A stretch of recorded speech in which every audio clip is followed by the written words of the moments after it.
Hello everyone. Today I am going to start the new lecture, lecture 9 on the topic of Regulating Act 7073. तो इसकी हमने पहले अपने सभी लेक्चर कंप्लीट किए हैं। 8 लेक्चर हमारे कंप्लीट हो गया है। अगर आपने वह लेक्चर नहीं देखे तो आप हमारे सभी वीडियोस को देखने के लिए साइड में यहाँ पर आई बटन का क्लिक करके आप हमारी सभी वीडियोस देख सकते हैं। ओके, तो चलिए स्टार्ट करते हैं। तो सबसे पहले मैं आपको इसके बैकग्राउंड के बारे में बता दूं। Regulating act 7073। The regulating act 7073 was established by the British Parliament for its regulations to maintain the affairs of the company in India। देखिए, रेगुलेटिंग एक्ट इस्टेब्लिश किया गया था इसके द्वारा, ब्रिटिश पार्लियामेंट के द्वारा इसको इस्टेब्लिश किया गया था। ठीक है, और इसको इसलिए रेगुलेट किया गया था ताकि ये जो कंपनी थी ईस्ट इंडिया कंपनी इंडिया में, उसको मेंटेन कर सके और उसको अपने कंट्रोल कर सके, अपने उसकी पावर को कंट्रोल कर सके। ठीक है, तो इसमें यही है। इसके रीजन बताए तो उसके इस्टेब्लिशमेंट के रीजन क्या थे। To bring management of the company under the control of the British parliament. जैसा कि मैंने ऊपर बताया है, इसको जैसे ही ये रेगुलेटिंग एक्ट इस्टेब्लिश किया गया था तो जितनी भी कंपनी की मैनेजमेंट थी वो सारी जो कंट्रोल था उसका, वो सारा किसके पास चला गया था? ब्रिटिश पार्लियामेंट के पास। और सेकंड रीजन है to bring reforms in company's constitution in England. जो कॉन्स्टिट्यूशन था कंपनी का इंग्लैंड में, उसको चेंज करना, उसको रिफॉर्म करना। ठीक है, इसका मेन रीजन था। और for reforming companies constitution in India, जो इंडिया का कॉन्स्टिट्यूशन था कंपनी का, उसको भी चेंज करना था। ठीक है, दोनों में चेंजिंग हुई थी रेगुलेटिंग एक्ट को इस्टेब्लिश करते ही। To provide proper remedies against operation of company servant in India. देखिए, जो कंपनी सर्वेंट थे इंडिया में, वो उनके ऊपर मतलब कि जो ऑपरेशन, ऑपरेशन का मतलब अत्याचार, जो अत्याचार हो रहे थे उसके अगेंस्ट ही उसको रेमेडीज प्रोवाइड करने के लिए इसको स्टैब्लिश किया गया था। ठीक है, ताकि प्रॉपर उनको रेमेडीज मिलती रहे। तो इस वजह से इसका ही हमारा बैकग्राउंड है। ये बैकग्राउंड हमारा कंप्लीट हो, और इसके कुछ प्रोविजंस भी है, उनको भी देखेंगे। इसके प्रोविजंस को देखते हैं। सबसे पहले टोटल प्रोविजन इसके थे 5 प्रोविजन है। ओके, फर्स्ट प्रोविजन स्टार्ट करते हैं। Change in company's constitution. जैसे भी मैंने बताया था ऊपर रीजंस में, कंपनी के जो कंपनी का कॉन्स्टिट्यूशन था उसको चेंज करना था। ठीक है, उसके अंदर रिफॉर्म लाना था। The first provision of this act was to make changes in the policy of the appointment and retirement of the directors of the company in order to tighten up its control with British parliament. देखिए, जो इसका first provision है, इसमें यह कहा गया है कि जो डायरेक्टर थे कंपनी के, उनको उनकी अपॉइंटमेंट और उनकी रिटायरमेंट जो करने के लिए उसके अंदर पॉलिसी बनाया जाए। ठीक है, उनको चेंज किया जाए, जिससे कि जो उसका कंपनी का कंट्रोल है वो किसके हाथों में आ जाए? ब्रिटिश पार्लियामेंट के हाथों में आ जाए। ठीक है, फिर वो मतलब कि जो अपॉइंटमेंट थी, जो रिटायरमेंट थी, वो फिर ब्रिटिश पार्लियामेंट के द्वारा ही होनी थी। ठीक है, इसका सेकंड पॉइंट देखते हैं। It raised the tenure of directors from 1 to 4 years। देखिए, इस जो ये रेगुलेटिंग एक्ट है, इसके आने से पहले जो डायरेक्टर थे कंपनी के, उनका जो टेन्योर था, उनकी जो मतलब कि जो ऑफिस में रहते थे, जो उनका जो भी थे, मतलब मान लीजिए, ठीक है, तो उनका 1 ईयर का टेन्योर था। ठीक है, लेकिन रेगुलेटिंग एक्ट आने के बाद इसका टेन्योर हो गया 4 years। ठीक है, ये आपको याद रखना है। और अब हम इसके सेकंड प्रोविजन में आते हैं। Reorganization of the companies government of Bengal. मतलब कि जो कंपनी थी, कंपनी की गवर्नमेंट थी कहां पर? बंगाल में, उसके अंदर रीऑर्गेनाइज करना। ठीक है, उसको रीऑर्गेनाइज करना, इसके अंदर ये सेकंड प्रोविजन में ये था। इसको देखते हैं हम अच्छे से। The regulating act lead to the changes in the organization and powers of the government of presidency of Calcutta and Diwani province of Bengal, Bihar and Odisha। देखिए,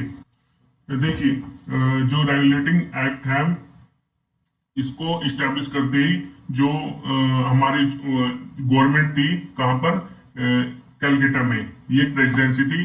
और जो प्रोविंस थी कौन सी, बंगाल, बिहार एंड उड़ीसा, जो वहां पर दिवाली प्रोविंस थी, ठीक है, उसके अंदर चेंज किया गया। क्या चेंज किया गया, वहां पर जो गवर्नमेंट थी उसको ऑर्गेनाइज करना और उसको पावर में चेंजेस करना उसकी, ठीक है, ऑर्गेनाइजेशन और पावर में चेंजेस करना गवर्नमेंट की, ठीक है। The act appointed a governor general and four counsellors for settling the civil and maritime cases in presidency of Calcutta. अभी हमने बताया था कलकत्ता की प्रेसिडेंसी, ठीक है। तो वहां पर इन्होंने इसके अंदर चेंजेस करने के लिए इसमें एक गवर्नर जनरल और 4 काउंसिलर्स अपॉइंट किए थे for settling the civil and maritime cases. देखिए मैरिटाइम केसेस मैंने आपको पहले भी बताया। मैरिटाइम केसेस वो होते हैं जैसे कि समुद्र से, मतलब कि जितने भी वसल्स थे, ठीक है, समुद्री से रिलेटेड, ठीक है, उन सभी से केसेस से रिलेटेड ये देखती थी फिर, ठीक है, क्योंकि इसमें अपॉइंट करते थे गवर्नर जनरल एंड 4 काउंसिलर्स को, ये सेटलिंग डाउन करते थे सिविल केसेस और maritime cases. The act lead to the changes in the designation of Governor of Bengal into the Governor General of Bengal।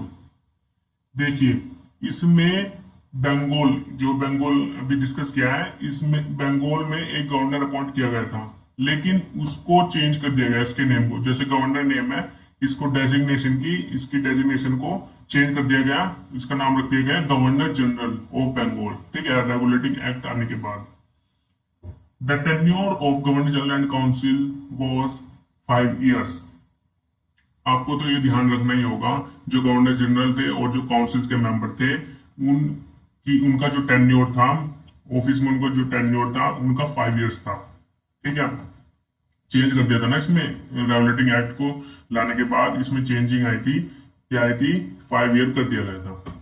The decision of this council was taken on the basis of majority vote. जो decision होते थे council में वो majority basis पर होने लगे regulating act के आने के बाद। The regulating act provided that the presidency of Madras and Bombay was under the control of the governor general and council at Calcutta at the time of war treaty etcetera.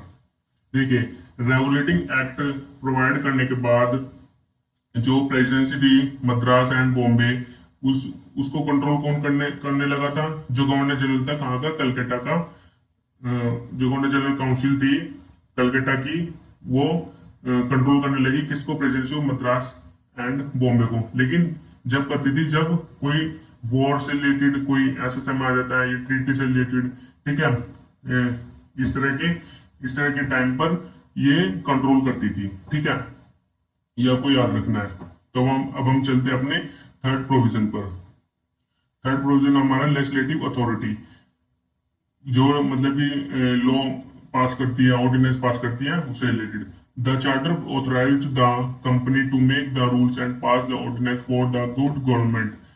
इस charter को authorize किया गया था, और चार्टर को ऑथराइज करने के बाद कंपनी को पावर दे दी गई थी कि वह रूल बना सकती है और ऑर्डिनेंस पास कर सकती है for the good government. Okay, but this could be proved effective only when the consent of the Supreme Court of Judicature at Fort William was received। लेकिन जब भी वह रूल पास करती थी या फिर कोई ऑर्डिनेंस पास करती थी, उसको परमिशन लेनी होती थी किससे, सुप्रीम कोर्ट ऑफ जुडिकेचर से, जो कहाँ पर थी, फोर्ट विलियम कलकत्ता में, ठीक है। ये हमने डिस्कस किया पहले भी, फोर्ट विलियम आपने सुना ही होगा, अगर पहले वीडियो नहीं देखी है तो उनको जरूर देख लीजिए, इससे आपको क्लियर हो जाएगा topic. The two main feature of this legislative system, इसके 2 फीचर थे legislative system के, इसको देख लेते हैं हम। It abolished the unnecessary delay which was called due to rule of taking consent from company's director in England। देखिए जो रेगुलेटिंग एक्ट 1773 के बाद इसको अप्लाई करने के बाद रेगुलेटिंग एक्ट को, तो इसमें क्या हुआ था, जो अभी हमने देखा है सुप्रीम कोर्ट जुडिकेचर से कंसल्ट लेनी होती थी अगर कोई भी लॉ पास करना होता था कंपनी को, तो इसमें जो अननेसेसरी डिले था उसको कम कर दिया था, ठीक है। मतलब कि इसको परमिशन लेनी होती थी, जो इंग्लैंड में कंपनी डायरेक्टर थे उनसे परमिशन लेनी होती थी, लेकिन अब इसको किससे लेनी होती है, अब सुप्रीम कोर्ट ऑफ जुडिकेचर से। क्लियर। तो इसके अंदर मतलब कि टाइम जो वेस्ट होता था वो बच गया था, क्योंकि उनको इंग्लैंड जाना होता था, वहां पर परमिशन लेनी होती थी। अब ये भी नहीं पता होता था कि कब उनको परमिशन मिलेगी, उसमें भी काफी टाइम लग जाता था। अब इसको परमिशन इंग्लैंड से नहीं बल्कि सुप्रीम कोर्ट और जुडिकेचर से परमिशन लेने की जरूरत हो गई थी अब। ठीक है, रेगुलेटिंग एक्ट आने के बाद ही it put an effective control on the hasty legislation of governor general and council. ये जो गवर्नर जनरल काउंसिल थी वह इफेक्टिवली कंट्रोल करने लगी थी लेजिस्लेशन को। ठीक है, तो हम चलते हैं अपने फोर्थ प्रोविजन पर। फोर्थ प्रोविजन हमारा कहता है provision of private trading and accepting presents gifts etcetera. मतलब कि प्रोहिबिट कर दिया गया था कोई भी प्रेजेंट्स गिफ्ट्स या फिर कोई प्राइवेट ट्रेडिंग करता है उससे, मतलब कि उनको प्रोहिबिट कर दिया था। किनको अभी देखते हैं इसमें क्या है। The act provided that the governor general and members of council और जज of supreme court could not do any private trading and they could not accept any presents, gifts, etc. देखिए, जो रेगुलेटिंग एक्ट आने के बाद इसमें जो आया था प्रोहिबिशन कर दी थी किनके ऊपर, जो हमारे गवर्नर जनरल थे और जो काउंसिल के मेंबर थे और जो हमारे सुप्रीम कोर्ट के जज थे, उनके ऊपर प्रोहिबिशन लगा दी थी कि वो कोई भी प्राइवेट ट्रेडिंग ना करे। ठीक है, और ना ही वे किसी से कोई प्रेजेंट्स ले या फिर प्रेजेंट्स जो गिफ्ट होते हैं उनको ना ले या फिर कोई मनी ना ले किसी से, इसलिए ताकि जो ब्राइबरी होती थी उसको कम किया जा सके, करप्शन होते थे उनको कम किया जा सके।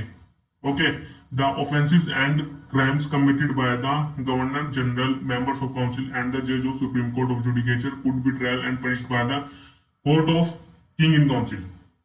देखिए, जो ऑफेंसेस और क्राइम्स कमिट किए जाते थे किनके द्वारा, गवर्नर जनरल होते थे और जो मेंबर ऑफ काउंसिल होते थे और जो सुप्रीम कोर्ट के जज होते थे उनके द्वारा अगर किए जाते थे तो उनका ट्रायल और जो पनिशमेंट होती थी वो किसके द्वारा दी जाती थी, और जो ट्रायल चलता था कहाँ पर, किंग इन काउंसिल में। ठीक है, जो ये कोर्ट थी हमारी किंग इन काउंसिल, ये हमने पहले वीडियोस में डिस्कस किया है।